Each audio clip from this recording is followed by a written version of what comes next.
Hello, YouTube. It's Alan, and welcome back to Mine Mogul for the for sure last episode of at least this playthrough. If you watched my previous videos, you know that last video we placed down the last of the mines. So there are no more mines to go and grab.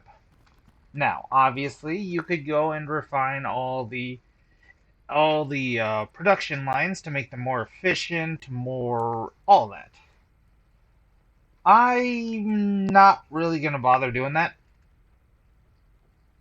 Don't really need to. Just don't feel the need to. Instead, this video, it's probably going to be a bit of a short one because I'm just going to show you the final product of this playthrough. The mine itself. And where better to start than the Dropbox itself. The Dropbox is, of course, the biggin, as is the technology, and it has 6 different inputs.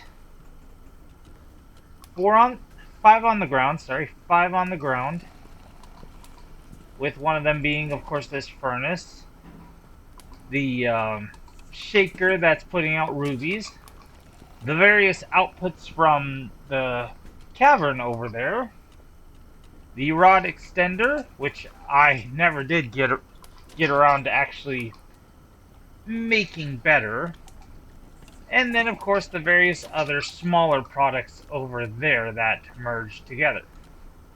And then the one line up top that's just purely for coal and the pipes.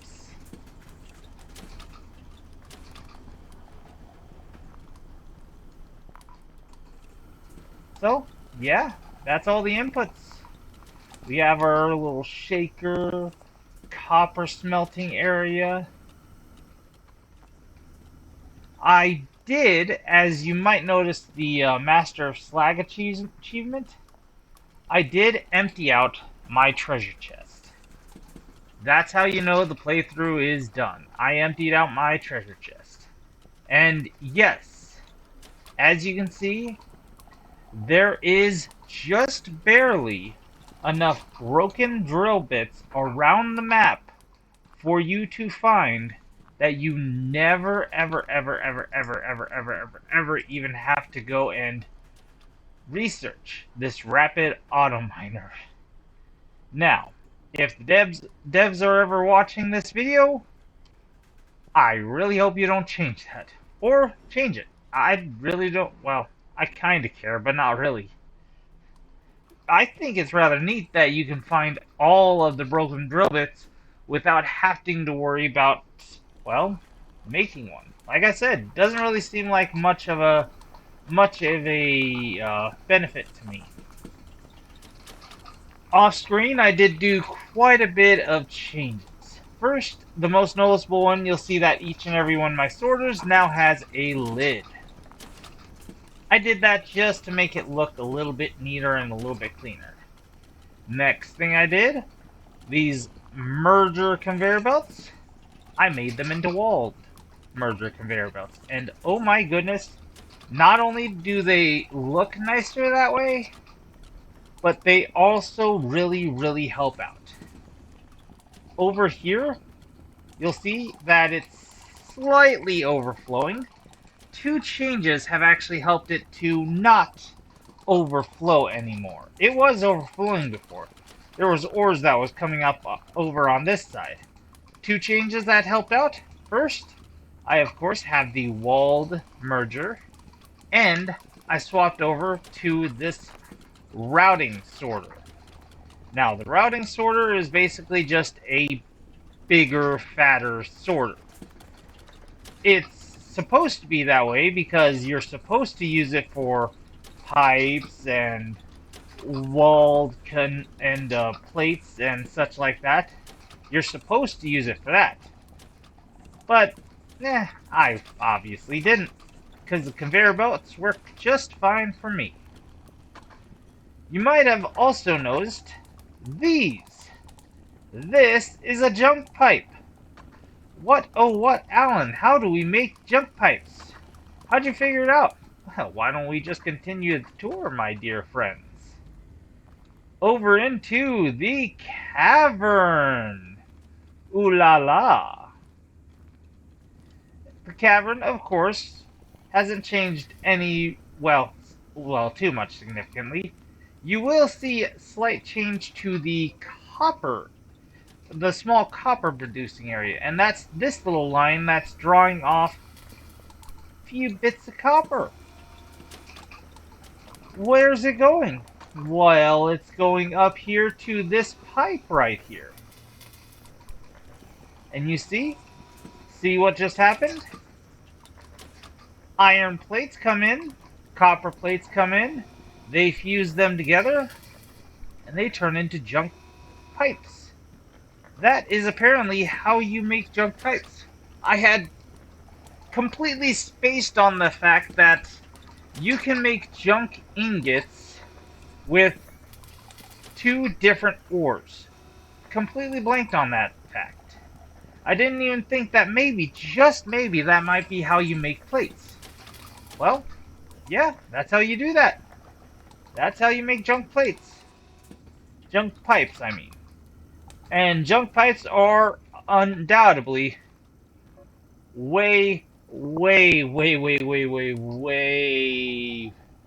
less valuable than even the cheapest iron pipe.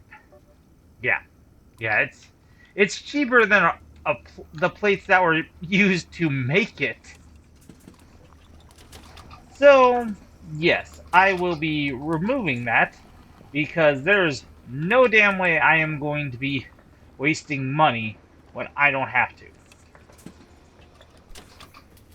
Because once the Master Slag achievement is done, that's it. I don't have to. Now that the Master Slag achievement is, done for the junk pipes, I don't have to do any more of those. So, no thank you, I like money. Of course, here's our iron pipe making area with our iron mines in the cavern. Nothing has changed at all, save for, of course, putting lids on sorters. And, of course, making the mergers walled. And yeah, that's going to be a running theme for all of these little factories, is that all I did was just put lids on and made mergers. A little bit, made the mergers. I could have went and added this onto the line, but I didn't think about it, and honestly, I'm not too worried about it. Here we have, of course, our copper area. Wonderful, lovely, amazing, cute, awesome. Sending in tons and tons of copper. I never really did show you the vast amounts of copper that we are bringing in. But yeah, there is a lot of copper that's coming out of this area. You do have to keep in mind, there's practically 8 mines all going through one sorter. It's just barely not getting overflowed. Just barely. And then we come over here and the gold just looks pitiful in comparison.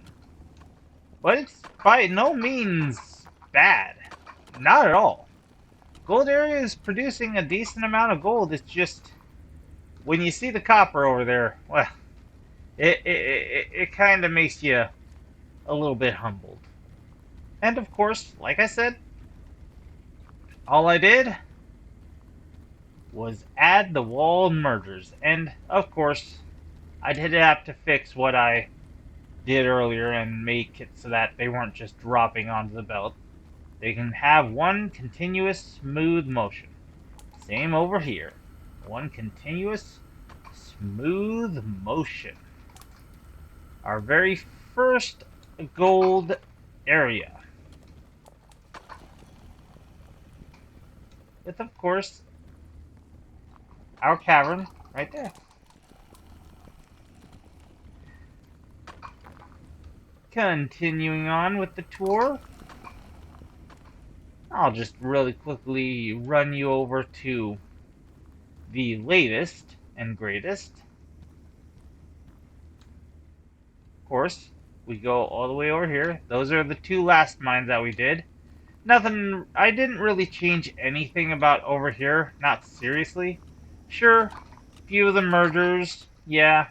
Putting lids on the sorters, yeah. But nothing significant. Nothing that would be anywhere close to, well, interesting, to say the least.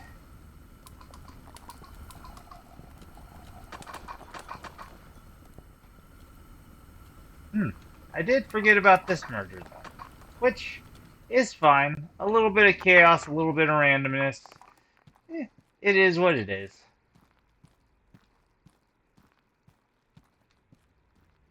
Of course, in here, nothing's changed. Nothing at all.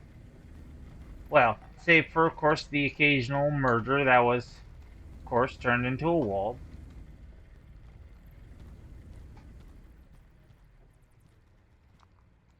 And then, last but not least, we come up here. There is, of course, our main cavern. But this is our little tiny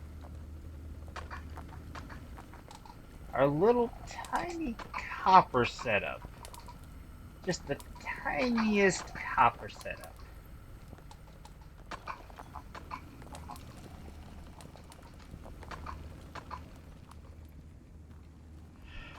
All feeding back into, of course, our main area. Oh, looks like I spoke too soon about it not overflowing. Huh. Well, it just goes to show you that when it comes to this game, you're most likely always going to be dealing with sorting issues. 9 times out of 10, you're probably going to be dealing with sorting issues. It sucks, but it happens. It sucks, but it happens.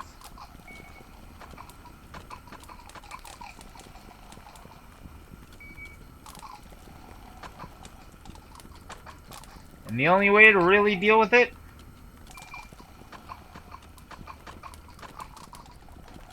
is to do stuff like that.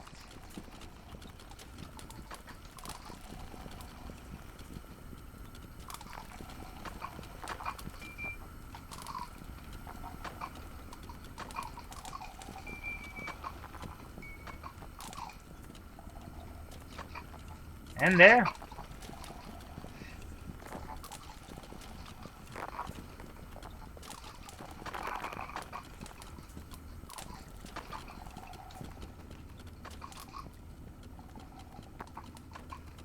Slowly feed this stuff. Slowly feed this stuff on through until the pile goes down. Well, I can do that on my own. But, yeah, this has been a, I'm going to assume, relatively short video. Thank you guys for watching. And we'll see you next time in the next video. Bye-bye for now. Sayonara.